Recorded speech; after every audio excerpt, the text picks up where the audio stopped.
Friends இன்னைக்கு என்ன செய்யலான்னு பார்க்கலாங்களா? நான் பாருங்கள் இந்த புளிச்சக்கீரை நான் ஏற்கனவே ஒரு வீடியோ போட்டிருக்கேன். புளிச்சக்கீரை கத்திரிக்காய் இதெல்லாம் போட்டு கடையிறது. இதுவும் கடையில் தான். நான் வந்து ஆந்திரா ரெசிபி நான் போடுறேன்.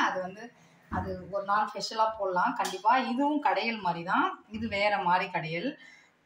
இங்கே பாருங்கள், பச்சை மிளகா உங்கள் காரத்துக்கு ஏற்ற மாதிரி போட்டுக்குங்க. கொஞ்சம் பச்சை மிளகா நிறைய தான் இருக்கணும், அப்போ தான் நல்லாயிருக்கும். சின்ன வெங்காயம் வந்து அப்படியே முழுசாக கூட போட்டுக்கலாம். அதே மாதிரி பூண்டு இங்கே பாருங்கள், ஒரு கைப்பிடி பூண்டு, தக்காளி ஒரு 3 தக்காளி, இது எல்லாமே போட்டு நல்லா நமக்கு வெந்து வரட்டும்.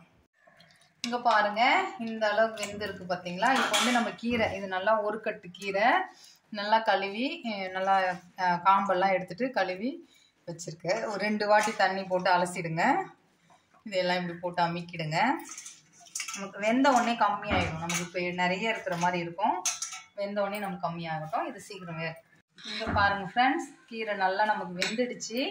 நீங்கள் வந்து இந்த தண்ணி நீங்கள் திட்டமாக வேணா கூட வச்சுக்கலாம். ஸ்டவ் ஆஃப் பண்ணிடலாம். ஆஃப் பண்ணிவிட்டு இந்த மாதிரி வடிகட்டிடலாம். நம்ம இந்த வடிகட்டி மாதிரி எடுத்து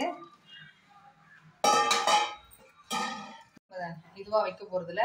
இது நம்ம ஆறட்டும். பிளெண்டரில் வேணாலும் போட்டுக்கலாம், இல்லை சட்டி வேணா இருந்தால் கடைஞ்சிங்க, இல்லை மிக்சியில் வேணாலும் போட்டுக்கலாம்.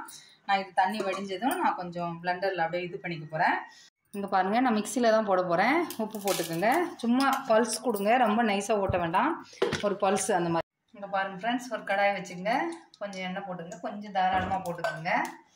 இது காயிட்டும். இங்கே பாருங்கள், நான் இது பாருங்கள் இப்படி நம்ம மிக்சியில் போட்டு வந்துட்டேன். இதில் வந்து ஒரு கைப்பிடி வெங்காயம், நம்ம பச்சை வெங்காயம், இது போட்டு ஒரே ஒரு பல்ஸ் மட்டும் விட்டு எடுங்க. இதில் நிறைய வேண்டாம், ஒரே ஒரு பல்ஸ் நம்ம விட்டு எடுக்க போகிறோம். இப்போ பாருங்கள் ஃப்ரெண்ட்ஸ், இது ஒரு பல்ஸ் விட்டுட்டு எடுத்துகிட்டு வந்துட்டேன். இப்போ இது கடாய் வச்சுருக்கிறேன். கடுகு போட்டுக்குங்க, ஜீரகம், கொஞ்சம் உளுத்தம் பருப்பு, கடலைப்பருப்பு இருந்தால் கூட இந்த இடத்துல போடுங்க, சூப்பராக இருக்கும். காஞ்ச மிளகா, அவ்வளோ ஒரு 2-3 காஞ்ச மிளகா, அதுக்கப்புறம் கொஞ்சம் பெருங்காயம். பாருங்கள், அந்த வெங்காயத்தை போட்டு நான் ஒரு திருப்பிட்டேன். இப்போ நம்ம வந்து இது காஞ்சிட்ருக்கு.